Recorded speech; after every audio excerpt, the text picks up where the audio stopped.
안녕하십니까? 사단법인 한국디지털사진가협회 DI관리센터의 DPAK 사진세상입니다.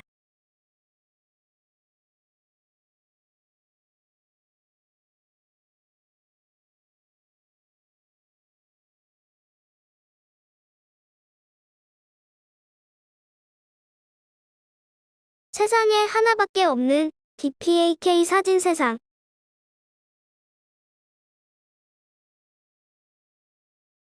안녕하십니까? 기관리센터 11월 계획으로 준비한 워크샵을 시작하겠습니다. 먼저 협회장님의 인사 말씀입니다. 사랑하는 회원 여러분, 한국디지털사진가협회 회장 김홍석입니다. 코로나가 매우 극성을 부리는 시기에 회원 여러분들의 무사한 하루하루를 빕니다. 이번에 DI관리센터에서 드론 사진 관련 워크숍을 실시하게 되었습니다. 코로나로 인하여 온라인 콘텐츠로 실시되는 워크숍이지만 드론 사진에 관한 최초의 워크숍이라는 면에서 그 의의는 대단히 크다고 생각을 합니다. 발제를 해주신 제주지부 강광식 지부장님, 토론에 임해주신 충남지부 아산지회 백성권 작가님, 그리고 드론 관련 법률적인 제반 문제를 꼼꼼히 짚어주신 경북지부 경주지회 금병철 작가님께 감사를 드립니다. 이 워크숍을 통하여 드론 사진에 관련된 우리 나름대로의 사진 철학을 가질 수 있기를 기대합니다. 또한 드론 촬영에 임할 때 꼭 지켜야 할 법적 규정을 준수함으로써 개인적인 피해가 없게 되기를 바랍니다. 다양한 접근은 다양한 사진 작품을 창작하게 되고, 신바람 나는 창작 활동은 우리 삶의 유한함 속에서도 더 풍성한 작품을 생산하게 됩니다. 이번 워크숍에서 다루어지는 주제를 통하여 우리 한국디지털사진가협회 작가님들의 작품 세계가 더 활발하게 되고 깊어지기를 기대합니다. 모든 활동의 기본은 건강입니다. 건강한 몸으로 이번 겨울도 즐겁고 보람있게 지내시길 빌면서 워크숍에 참여해 주신 세 분의 작가님들께 다시 한번 감사의 말씀을 드리고, 이 워크숍을 준비하신 DI관리센터 심장은 부회장님과 DI관리센터 이사님들의 노고에 감사를 드립니다. 감사합니다.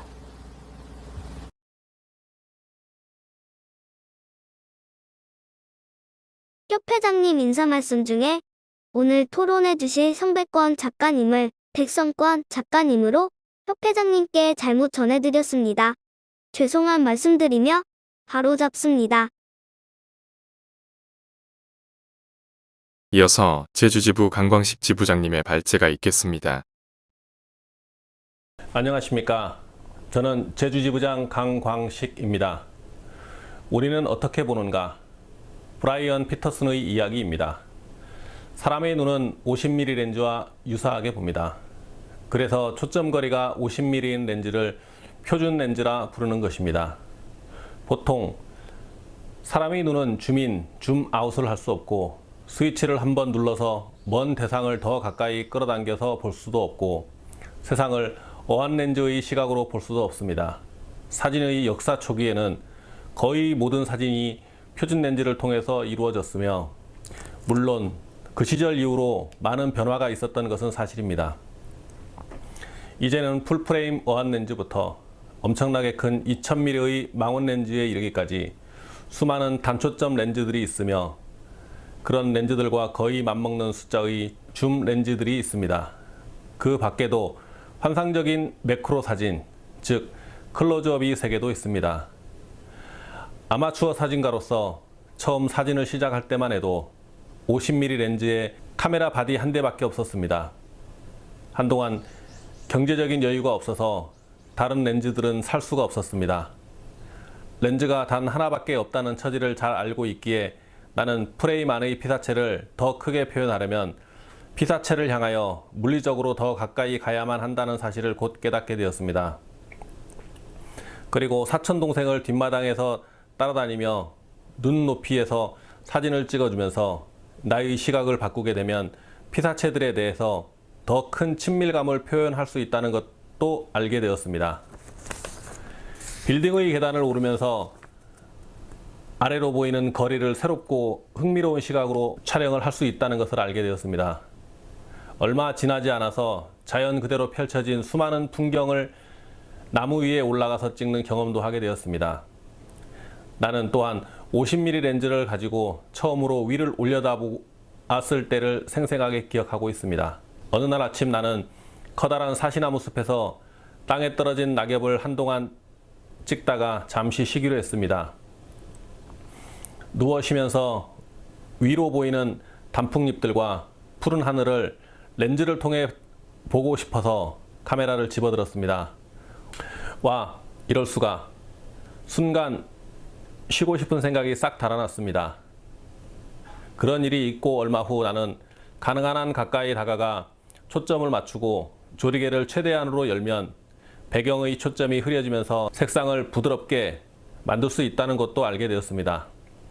하지만 당시에는 그렇게 깨닫게 된 내용이 얼마나 소중한 것인지 거의 실감하지 못했습니다.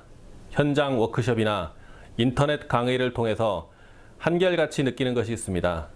대부분 자신들이 사용하는 렌즈가 고유하게 가지고 있는 독특한 시각을 잘 모르고 있다는 점입니다. 내가 알기에는 사람이 시각을 넓히고 발전시킬 수 있는 길이 유일하고 가장 빠른 방법은 필요한 시각 훈련을 하는 것입니다. 이는 하나의 피사체를 보는 방식의 다양함을 말하는 것입니다. 브라이언 피터슨의 창조적으로 이미지를 보는 법에 나오는 우리는 어떻게 보는가를 함께 들어보셨습니다. 여기서부터 나는 드론에 의한 피사체를 향하는 시각의 변화를 접근하고자 합니다. 나무에 올라 피사체를 내려다보거나 건물에 올라 아래를 내려다보는 환경을 극복하고 보다 자유롭게 아래의 피사체를 담는 방법의 갈구를 실현시켜 준 것이 바로 드론입니다. 이제 드론은 사진작가들이 피사체를 향하는 일반적인 도구가 되었습니다. 그러다 보니 사진작가들의 요구는 몇 단계씩 진화하여 드론으로 구현할 수 있는 다양한 시각의 변화에 대해서 연구하고 실천하게 되었습니다. 직접 항공기를 타고 내려다보는 사진의 평면적 한계를 극복했을 뿐 아니라 드론만이 갖는 자유로운 세계를 탐색에 접근할 수 있게 된 것이지요. 그럼에도 불구하고 우리는 또 다른 문제에 직면하게 되었습니다. 비행과 촬영의 윤리적인 면과 법적인 면이 바로 그것입니다. 개인적인 영역과 공적인 영역에 대해 보호의 책임감이 드론 사진 작품에 앞서 강조되는 것입니다. 이제 문제를 제기하고자 합니다. 첫째, 드론 사진이 갖는 평면감이나 패턴 형식을 어떻게 극복하여 사진 작품으로 승화시킬 수 있을 것인가? 둘째, 드론 사진을 위한 개인적, 공적 영역의 보호를 위해 책임감을 어떻게 발휘할 것인가? 감사합니다.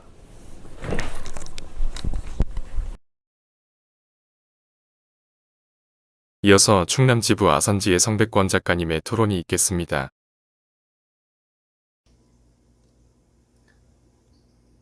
안녕하십니까. 아산지의 성백권입니다. 드론 사진의 관점에 관한 강광식 작가님의 발제를 잘 들었습니다. 브라이언 피터슨의 사진에 관한 관점을 주로 말씀하셨으나 그 내면에 담긴 것은 어떤 사진이든 그 사진의 관점은 끊임없이 변화해야 한다는 걸 의미한다고 말씀하신 거라고 봅니다. 그렇습니다.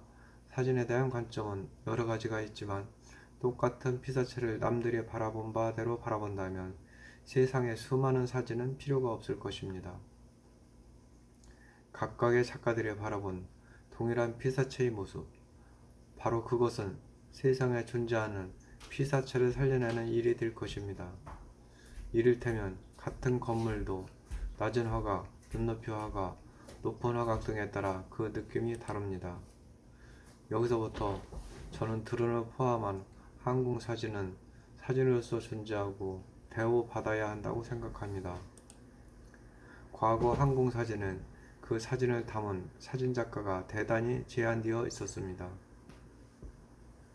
직접 항공기에 탑승해서 찍을 수밖에 없었는데 지금은 드론 발전과 일반화로 그 사진은 매우 다양해졌습니다. 다양함의 첫째는 패턴화된 사진의 틀에서 많이 벗어났다는 점입니다. 비행기를 타거나 기구를 타고 담은 사진은 작가의 조정에 의한 다양한 화각의 확보가 어려웠습니다.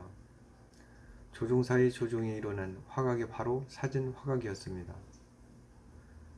드론은 그 화각의 제한을 벗어났다는 점에서 항공사진의 획기적인 영역 확장이 가능해졌다고 봅니다.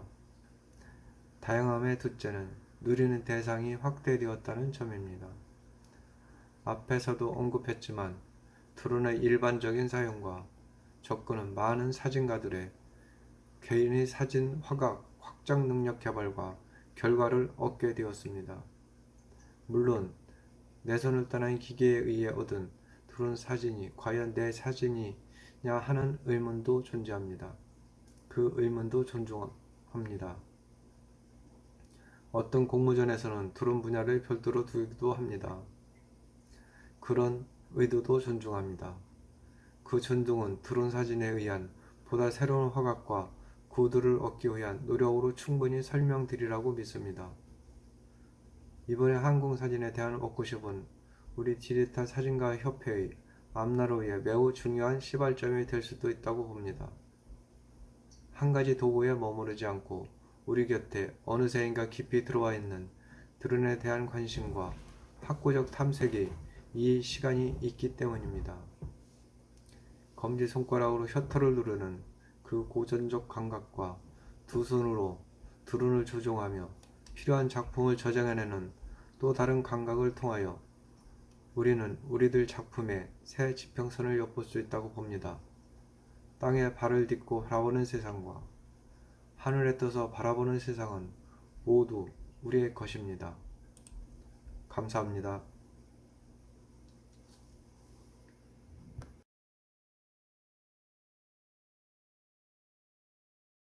이어서 경북지부 경주지회 금병철 전문 작가님의 강의가 있겠습니다.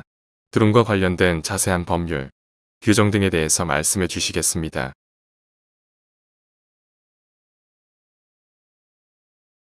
세상에 하나밖에 없는 DPAK 사진 세상. 드론 촬영에 관한 법규와 지켜야 할 사항에 대하여 말씀드리겠습니다. 우리가 사진을 찍기 위한 드론이란 항공안전법 제2조 3항의 초경량 비행장치 중 무인 비행장치를 말합니다.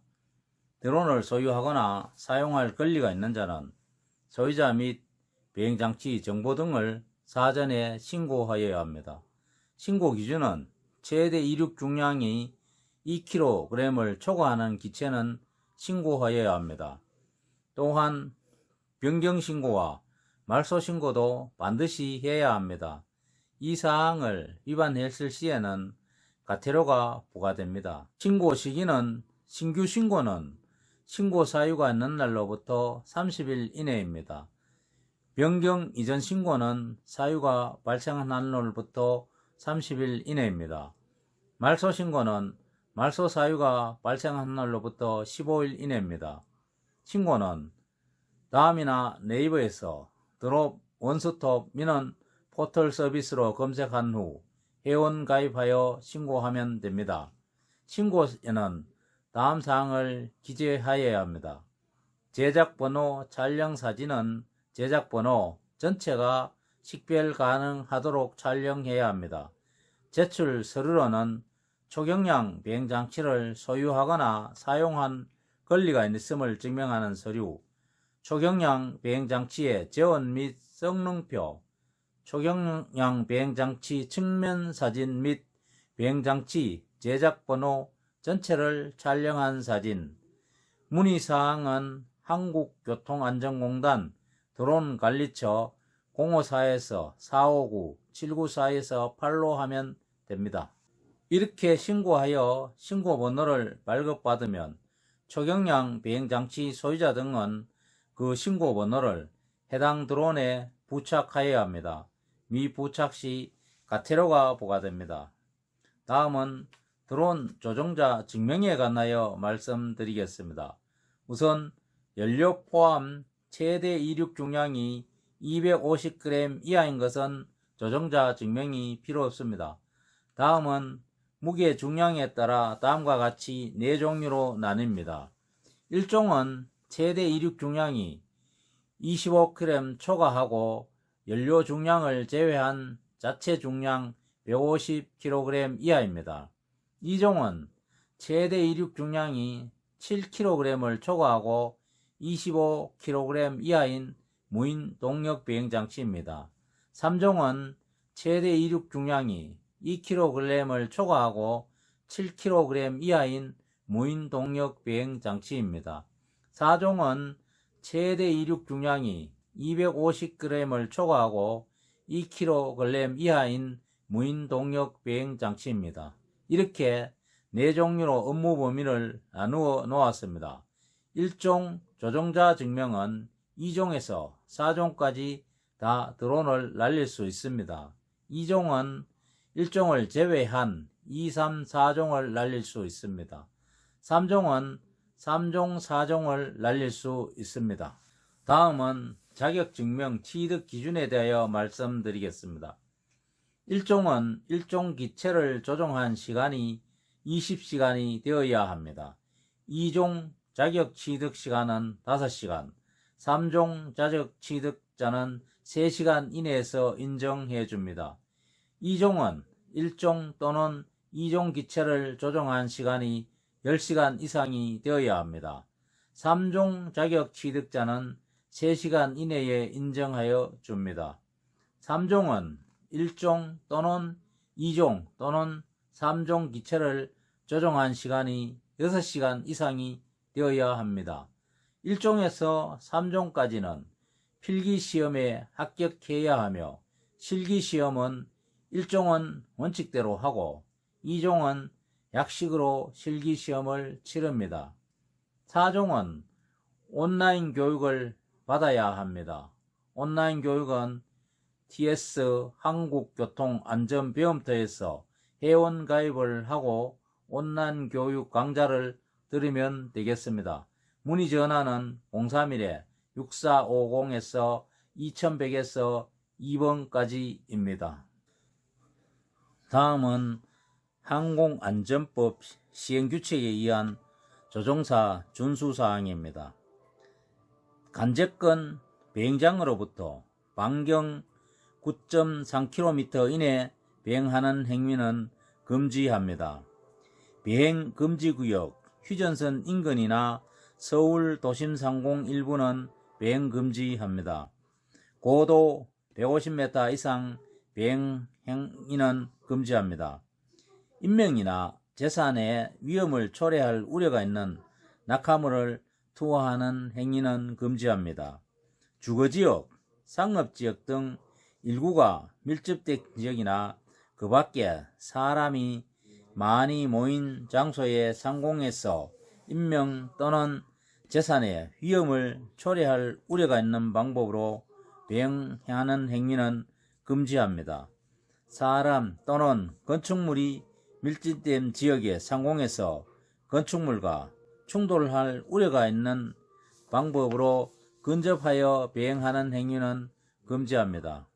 안개 등으로 인하여 지상 목표물을 육안으로 식별할 수 없는 상태에서 비행하는 행위는 금지합니다. 일몰 후부터 일출 전까지 야간에 비행하는 행위는 금지합니다. 한강물질, 마약류, 주류 등을 섭취한 후 비행하는 행위는 금지합니다. 가시권 밖에 비행하는 행위는 금지합니다. 기체의 소유자 이름과 연락처를 반드시 기재하여야 합니다. 그 밖에 비정상적인 방법으로 비행하는 행위는 금지합니다. 다음 지역은 비행하기 전에 반드시 승인을 받아야 합니다. 간접권 비행장으로부터 반경 9.3km 이내에 비행하고자 할 때, 비행금지구역 휴전선 인근 서울 도심 상공 일부를 비행하고자 할 때, 고도 150m 이상 비행하고자 할 때는 승인을 반드시 받아야 합니다.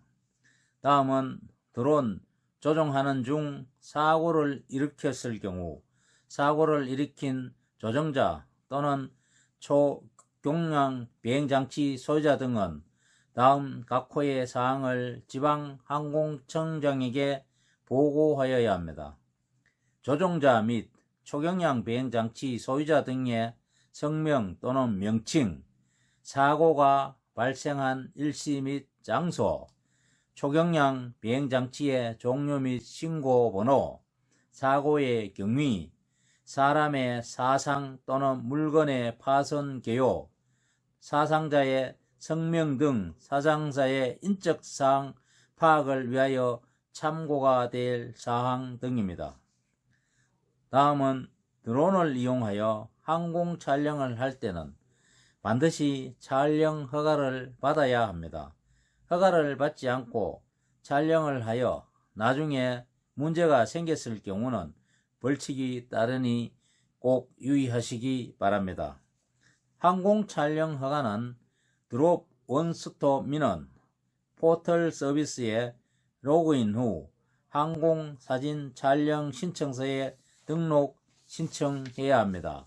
드롭 원스톱 민원 포털 서비스 등록 신청서에 들어가 보면 거기에 비행장치의 종류나 신고번호, 모델명, 용도, 제작자, 규격, 자체 중량, 소유자, 전화번호, 촬영 구분에 시각, 동영상 체크하도록 되어 있습니다.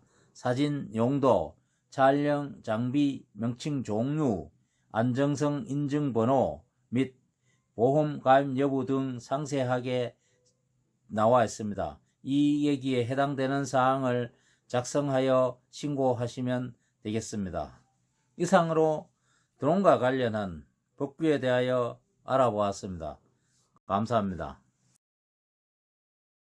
긴 시간 동안 워크숍에 참석해주신 회원님들께 감사드립니다. 아울러 발제와 토론을 해주신 세 분 작가님께 다시 한번 감사드립니다. 우리는 카메라라는 기계로 그저 보이는 사물을 사진으로 만드는 기능인이 아니라 주제와 사상과 감성을 작품에 담는 창작인입니다. 지금까지 들으신 내용에 대하여 작가님들 자신의 생각을 댓글로 적어주시면 감사하겠습니다. 3문장 이상의 드론 사진에 관한 생각을 댓글로 달아주신 분들께 100점의 포인트를 드리겠습니다. 땅에 발을 딛고 바라보는 세상과 하늘에 떠서 바라보는 세상은 모두 우리들의 것이라는 성백권 작가님의 말씀을 되새기며 오늘 워크숍을 모두 마치겠습니다. 감사합니다. 지금까지 사단법인 한국디지털사진가협회 DPAK 사진세상 인터넷 방송을 보셨습니다. 감사합니다.